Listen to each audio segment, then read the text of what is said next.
জয় রাম, জয় গুরু, নমস্কার। গল্প কথায় রাম ঠাকুর চ্যানেলে সব বন্ধুদের স্বাগতম। বন্ধুরা, আজ আমি মানিকতলায় নবচন্দ্রের উদয় ও রামচন্দ্রের বিদায় সেই প্রসঙ্গে যে ঠাকুরের কাহিনী আছে সে সম্পর্কে আমি আপনাদেরকে বলছি। কাহিনীটি একটু বড়ই, তবে আমি 3 পর্বে আপনাদেরকে পড়ে শোনাবো। প্লিজ একটু শুনবেন কষ্ট করে। অনেক দিন আগেকার ঘটনা। মানিকতলা অঞ্চলে অতি পুরাতন ও জীর্ণ 12 ঘরের 3 তলা একটি বাড়ি। ঘরের ভিতরে কোনো কালে যে চুনের পলেস্তারা পড়েছিল তা অনুমান করা কোনো ক্রমেই সম্ভব নয়। প্রত্যেক দেওয়ালেই বালির চাপড়া খসে পড়েছে।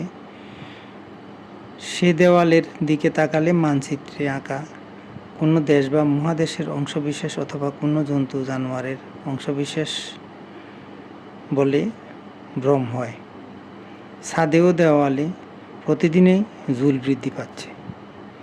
স্বল্প উপার্জনের 12টি সংসারের নরনারী কায়ক্লেশে এখানে দিন কাটান। কলপায়খানার ব্যবস্থা একতলায়, কোনো ভাড়াটিয়ারই রান্নাঘর নেই। প্রত্যেক রন্ধনকার্য সমাধা করেন ঘরের সামনের প্রশস্ত বারান্দার এক পাশে।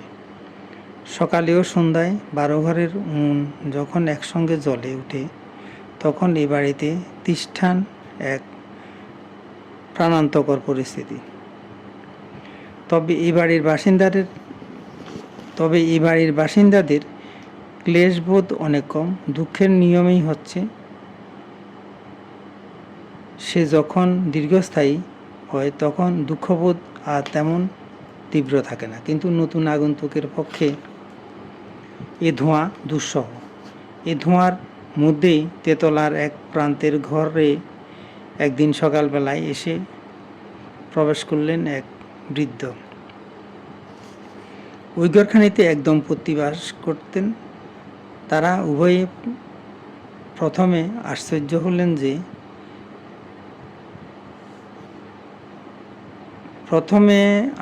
হলেন এই যে শ্রীরাম ঠাকুর। পরক্ষণেই পরম পুলকে দুজনে ঠাকুর মহাশয়কে প্রণাম করলেন। আশীর্বাদ ভরা তার দুখানা হাত পতি পত্নীর শিরে রেখে ঠাকুর মহাশয় বললেন, আমি এখানে কয়েকদিন থাকুম, আপনারা যদি অনুমতি করেন। দম্পতি আশঙ্কায় কণ্টকিত হয়ে উঠল। এখানে এই পরিবেশে ঠাকুরকে কোথায় বসতে দেবেন, আর তিনি ওখানে থাকবেনই বা কী করে? ঘর তো মাত্র একখানা। গৃহস্বামী শুষ্ক মুখে কাতর কণ্ঠে বললেন, এটা তো প্রায় নরককুণ্ড, আপনি এখানে কি করে বাস করবেন ঠাকুর মহাশয়? এ কিছুতেই সম্ভব নয়। মৃদু মধুর হাসির সঙ্গে ঠাকুর মহাশয় বললেন, আপনারা যখন বছরের পর বছর এখানে বাস করতে আসেন, তখন আমার আর কয়েকদিনের জন্য কি এমন অসুবিধা হইব? বধূটি একখানা তেলছিটে পুরান জাপানি মাদুর বিছিয়ে দিলেন। ঠাকুর মহাশয় তার উপরে বসলেন, বললেন গৃহস্বামীকে, আপনার তো কামে যাওয়ানোর সময় হয়েছে, আমার কিছু লাগবো না, আপনি আসেন গিয়া।